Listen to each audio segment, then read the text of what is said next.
अपने बयानों को लेकर चर्चा में रहने वाले उन्नाव से सांसद साक्षी महाराज का बड़ा बयान सामने आया है। उन्होंने कहा है कि वे 2024 का लोकसभा चुनाव केवल उन्नाव से ही लड़ेंगे। अगर वे उन्नाव से चुनाव नहीं लड़ेंगे तो हरिद्वार में विश्राम करेंगे। मामले को लेकर साक्षी महाराज ने बीजेपी प्रदेश अध्यक्ष महेंद्र नाथ पांडेय को चिट्ठी भी लिखी थी, जिसमें उन्होंने कहा था कि उनका टिकट कटने पर पार्टी को गंभीर परिणाम भुगतने पड़ सकते हैं, क्योंकि वे उन्नाव संसदीय क्षेत्र में इकलौते ओबीसी चेहरा हैं। अगर राहुल गांधी शीर्षासन भी लगाएं तब भी कांग्रेस को कोई संजीवनी दे नहीं सकता। 2024 के चुनाव में 350 सीटें लेकर के मोदी जी भारी बहुमत से केंद्र में सरकार बनाने वाले हैं और उत्तर प्रदेश की 80 की 80 सीटें भाजपा के खाते में जाने वाली हैं। औरैया में हिंदूवादी संगठनों ने नागपुर के श्याम मानव का पुतला फूंका है। बता दें कि श्याम मानव ने बागेश्वर धाम के आचार्य धीरेन्द्र कृष्ण शास्त्री पर अंधविश्वास फैलाने का आरोप लगाया था। मामले को लेकर हिंदूवादी संगठन से जुड़े लोग सुभाष चौराहे पर इकट्ठा हुए और श्याम मानव का पुतला फूंका। साथ ही धर्म पर सवाल उठाने वालों का कड़ा विरोध करने की चेतावनी दी है। इस दौरान हिंदू संगठन से जुड़े लोग जय श्री राम के नारे लगाते हुए भी नजर आए। ब्रजभूमि में अक्सर कृष्ण प्रेम के एक से बढ़कर एक किस्से सुनने को मिलते हैं। आज हम आपको एक ऐसे व्यक्ति के बारे में बताएंगे जो धर्म से मुसलमान है और कर्म से कृष्ण भक्त। यही वजह है कि इन्हें लोग ब्रज के दूसरे रसखान के नाम से भी जानते हैं। ब्रज के दूसरे रसखान के नाम से मशहूर सत्तर अहमद हाथरस के उदयभान गांव के रहने वाले हैं। उन्होंने 21 साल की उम्र से श्री कृष्ण के दोहे, कविताएं, चौपाई और छंद लिखना शुरू कर दिया था। कवि सम्मेलनों में उनकी कविताओं को लोग खूब ध्यान से सुनते हैं। नहीं, मेरा जन्म ही गांव में हुआ है, ब्रजभूमि में हुआ है, तो ब्रजभूमि में जुड़ा हुआ ब्रज भाषा, मेरी बोलचाल भी ब्रज भाषा ही है, तो इसीलिए मैं भगवान कृष्ण की भक्ति से जुड़ा हुआ हूँ। आपको वर्तमान का रसखान कहा जाता है? जी, इसलिए कहा जाता है सर कि मैं भगवान कृष्ण के छंद लिखता हूँ और उनकी कविता लिखता हूँ, उनकी भक्ति भी करता हूँ और भगवान कृष्ण जी के साथ मेरी श्रद्धा भी है, इसलिए लोग मुझे कहते हैं। जब लोग मुझे सुनते हैं, मेरे छंदों को सुनते हैं मंचों पर, मैं कभी सम्मेलनों में जाता हूँ, जब लोग मेरे छंदों को सुनते हैं तो आधुनिक रसखान का मुझे खिताब देते हैं। गाजियाबाद में एक बार फिर एलिवेटेड रोड पर रील बनाने का मामला सामने आया है। रील में एक युवती बीच सड़क पर गाड़ी खड़ी कर डांस करते हुए रील शूट करवाती नजर आ रही है। मामला सामने आने के बाद पुलिस ने कार मालिक का 17,000 रुपए का चालान काटा है और मुकदमा भी दर्ज कर लिया है। बता दें कि गाड़ी हरवंश नगर के रहने वाले महेंद्र सिंह के नाम पर है। पुलिस इस गाड़ी को सीज भी कर सकती है।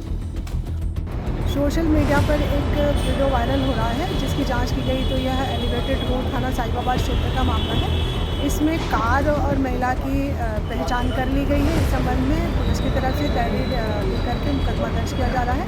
अग्रिम वैधानिक कार्रवाई की जाएगी। साथ ही क्योंकि कार का नंबर ट्रेस हुआ था तो ट्रैफिक पुलिस के द्वारा भी इसमें 17,000 रुपये का जुर्माना भी लगाया गया।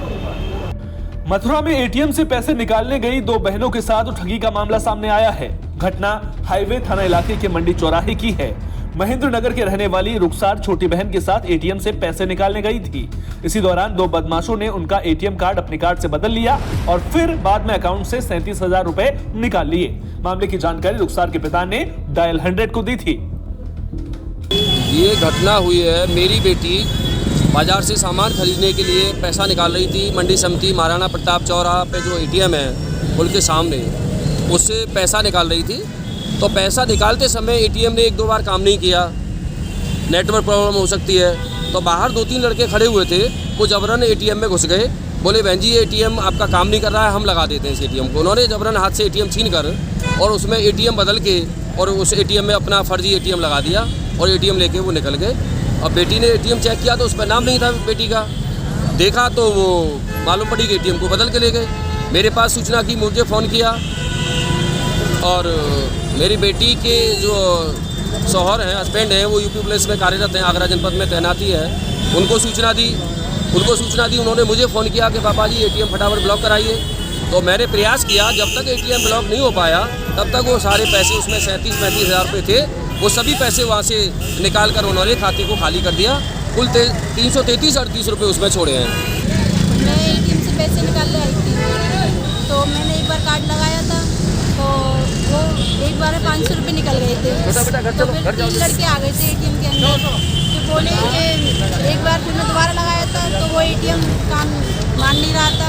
फिर बोला लाओ मैं निकलवाता हूँ, तो उसने ATM अपने मेरे अंदर डाल के लिए फिर दोबारा निकाला, फिर उसने अपना ATM लगा दिया था, मेरा लेके चला गया। झांसी में चोरी के आरोपी को जब पूछताछ के लिए थाने लाया गया तो आरोपी ने थाने में अपनी गर्दन चाकू से काट ली, जिसे गंभीर हालत में मेडिकल कॉलेज में भर्ती किया गया है, जहां उसकी हालत गंभीर बनी हुई है।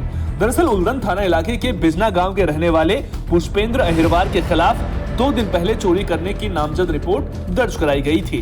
जब पुलिस आरोपी पुष्पेंद्र को थाने लेकर पहुंची तो आरोपी पेशाब करने के बहाने थाने से बाहर निकला और चाकू से गर्दन काट ली, जिसे इलाज के लिए अस्पताल में भर्ती किया गया है। गाजियाबाद में बाप ने बेटे और बेटे के दोस्त के साथ कार में महिला का मर्डर कर दिया और फिर हत्या की वारदात को एक्सीडेंट दिखाने के लिए शव को सड़क पर फेंक दिया। गाजियाबाद पुलिस ने 6 दिन बाद मामले का खुलासा किया है। तीनों आरोपियों को गिरफ्तार कर लिया गया है।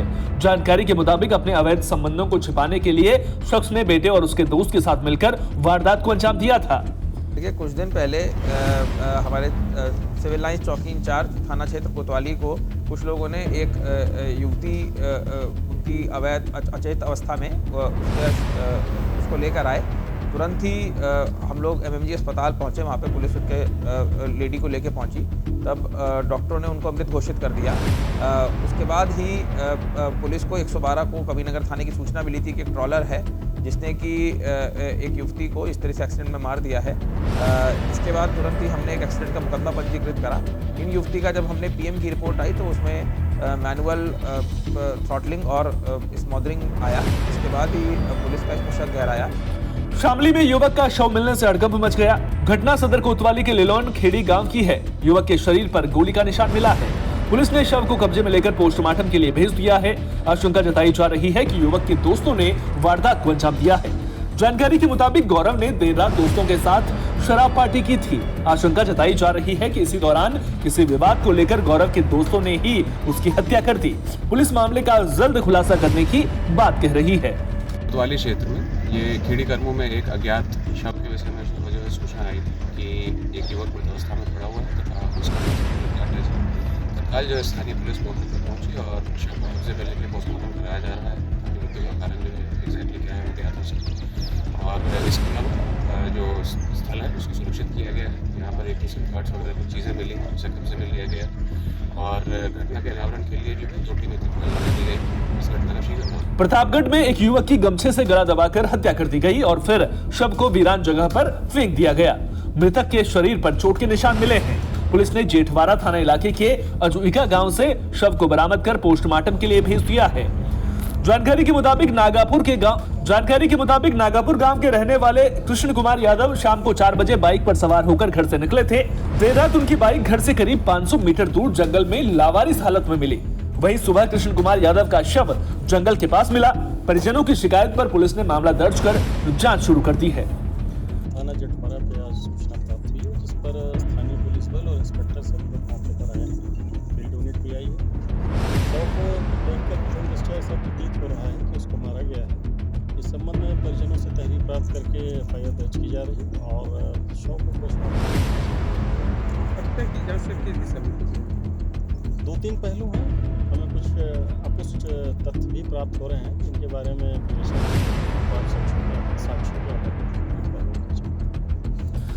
बागपत पुलिस लाइन में ग्राउंड लेवल पर काम करने वाले कर्मचारियों के लिए कार्यशाला का आयोजन किया गया। कार्यशाला में ग्राम सचिव, लेखपाल, बीट आरक्षी और ग्राम प्रहरी के अलावा पुलिस प्रशासन के अधिकारी मौजूद रहे।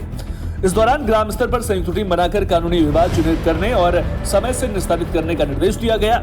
SP ने कहा कि छोटे मोटे विवादों से ही बड़ा क्राइम होता है। अगर छोटे विवादों को जल्द निपटा लिया जाए तो बड़ा क्राइम नहीं होगा। आज बागपत पुलिस लाइन में ग्राउंड लेवल पर कटिंग एज पे काम करने वाले कर्मचारी, जिसमें बीट कांस्टेबल, लेखपाल, ग्राम सचिव एवं चौकीदार, ग्राम प्रहरी शामिल हैं, उनकी एक कार्यशाला आयोजित की गई जिसमें जनपद के समस्त अधिकारियों ने भाग लिया। जिलाधिकारी महोदय भी बैठक में आए थे, कार्यशाला में आए थे। समस्त थाना प्रभारी, समस्त क्षेत्राधिकारी महोदय, समस्त SDM, सभी लोग इस बैठक कार्यशाला में शामिल हुए। इस कार्यशाला में सभी को ये बताया गया कि जितने भी विवाद हैं, चाहे वो भूमि विवाद हों, गुरसराय में जैन समाज ने शोभा यात्रा निकाली। इस घट यात्रा के साथ पाषाण से परमात्मा बनने की मंगल प्रक्रिया पंच कल्याणक प्रतिष्ठा शुरू हो गई। शोभा यात्रा श्री पारसनाथ दिगंबर जैन पंचायती बड़ा मंदिर जी बुराई बाजार से शुरू हुई, जिसमें सबसे आगे ध्वजा लेकर हुकुमचंद जैन सीरिया वालों का परिवार और उनके पीछे जैन समाज के लोग, अष्टकुमारियां, फिर महिलाएं मंगल कलश सिर पर लेकर चलती नजर आई। कर्नाटक से आया बैंड शोभा यात्रा का मुख्य आकर्षण केंद्र रहा। ये पंचकल्याणक एक पाषाण से परमात्मा बनने का विशेष अवसर होता है, जिसके माध्यम से एक आत्मा भी उन संस्कारों से भगवान बनने का पुरुषार्थ करता है। कम से कम भगवान का भक्त बनने का तो अवश्य ही पुरुषार्थ करता है। गुरसराय में होने वाले इस अद्भुत पंचकल्याणक का बहुत बड़ा महत्व जन सामान्य को उसके होने के उपरांत इस कारण से प्राप्त होगा कि इस 5-6 दिनों के माध्यम से जो भगवान की विशेष भक्ति अनुष्ठान के साथ साथ जो विश्व शांति महायज्ञ यहाँ आयोजित किया जाएगा, उसके माध्यम से जगत को पूर्ण शांति की भावना के साथ एक उत्कृष्ट आयाम प्रदान किया जाएगा। जो साक्षात महापुरुष रामचंद्र जी थे, उनके ही विषय को समझने का भी यह विशेष रूप से पुरुषार्थ किया जाएगा।